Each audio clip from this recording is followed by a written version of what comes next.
Welcome back to Koine Corner. In our last episode, as well as during our last word of the week, I have referenced a first-class conditional clause.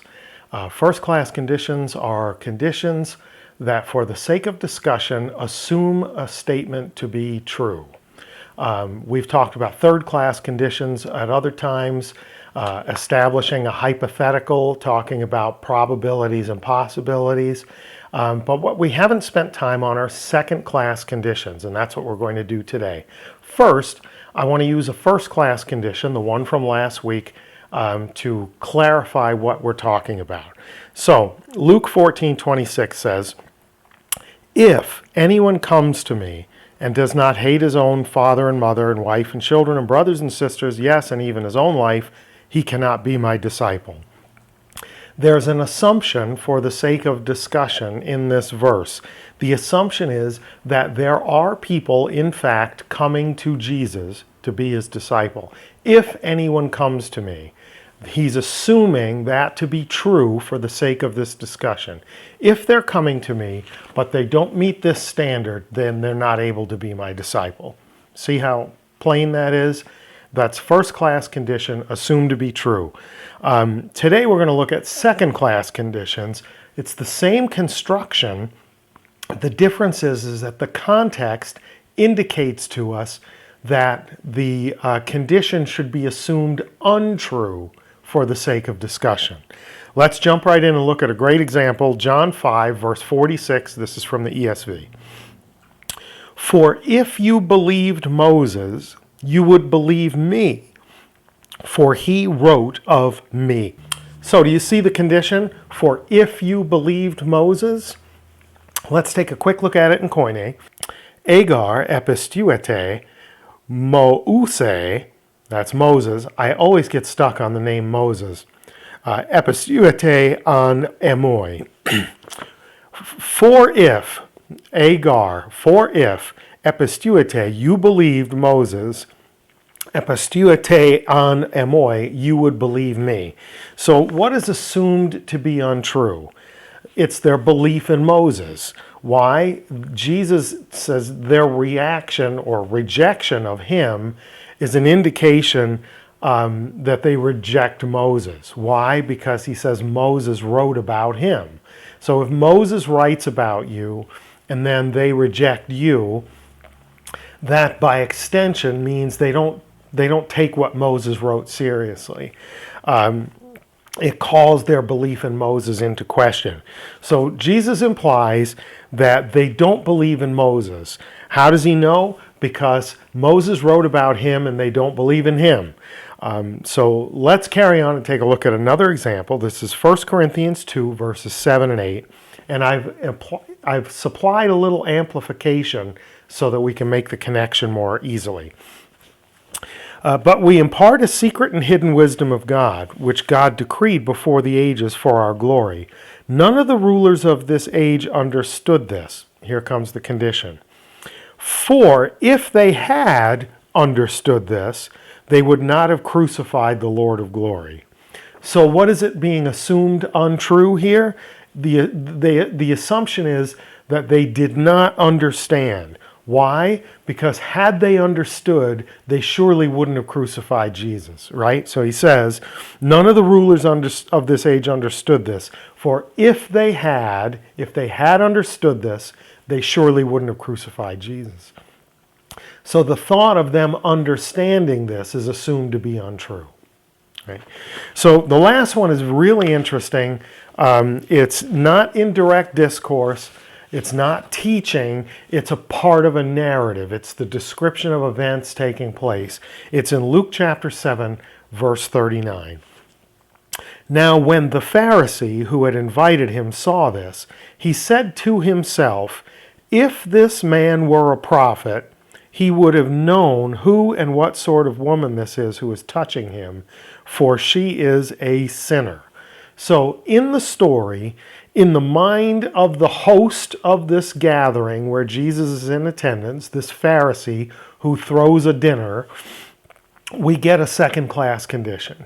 And the second-class condition is a part of the inner monologue of the host, the Pharisee in question. Let's take a look at that in Koine.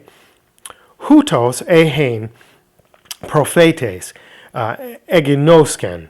If this man was a prophet, he would know, ... Right? So notice, this is the private assumption of the Pharisee host. The New Testament and Luke both assume that Jesus is a prophet and explicitly state that Jesus is a prophet. But here we get a glimpse into the inner monologue of the Pharisee who's hosting the party. And the second class condition is part of that inner monologue. It's not instructive, it's descriptive. We're getting a description of how this man processes what he sees. If this man were a prophet, he wouldn't let a woman like this touch him. No genuine prophet would allow a woman like her with her sinfulness to touch him. So what is he assuming to be untrue? He's assuming that Jesus can't possibly be a prophet. Is Jesus a prophet? He doesn't think that can be true. Why? Because a real prophet doesn't let a woman like this touch him. So that's the second class condition. A genuine prophet wouldn't allow this to happen. Therefore, because he is allowing it to happen, he can't be a genuine prophet.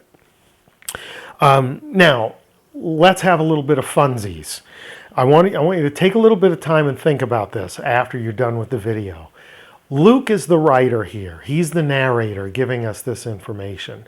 Luke is virtually a certainty to have not been present for this event. Luke gets his information, for the most part, from Paul. Paul certainly also not present for this event.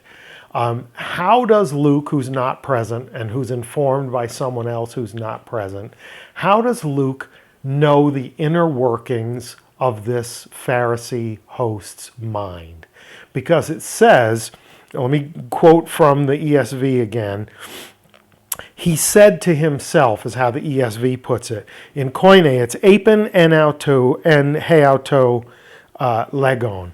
He spoke in himself saying. So this is the internal monologue of this man. But Luke tells us what went on inside the man's mind. Did Paul tell him? How did Paul know? Is this inferred from the reaction of Jesus? Perhaps. Is this authorial license to make sense of the story? Perhaps. Is this oral tradition that came down to him through Paul and he just takes it for granted? Perhaps. I don't know. But it's always interesting to me when we get a glimpse into something in the text that the writer shouldn't be able to know. And some of you are out there saying, well, Ken, don't be an idiot. It's inspiration. God told him. Okay, that's a position that you can adopt and accept, and I'm not here to argue that with you for or against.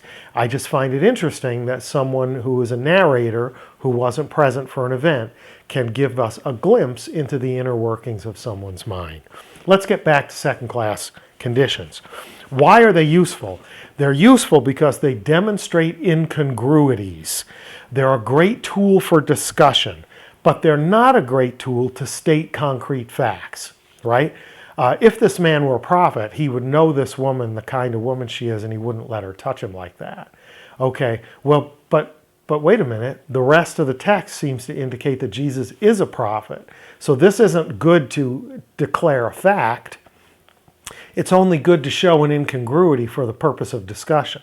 But it's really good for doing that, right? So if I come to you and say, if your aunt had wheels, she'd be a wagon, you would stop and you say, wow, what kind of condition is that? Well, my aunt almost certainly doesn't have any wheels, and therefore she's probably not a wagon. So I can assume that the statement, if your aunt had wheels, is untrue, because aunts generally don't have wheels and aren't generally wagons, right? So since she's probably not a wagon, this is probably a second-class condition. And it may open up some room for us to discuss the ontology, the realities of what my aunt is and isn't. But it's not instructive in teaching about aunts in general or my aunt or your aunt in specific, because we're making a statement that we assume to be untrue. Ants don't have wheels. They're not wagons. I hope that was good for you, and if it was, please like, share, subscribe, all that good stuff. And until next time, Karis Kai Reina Humine, grace and peace to you.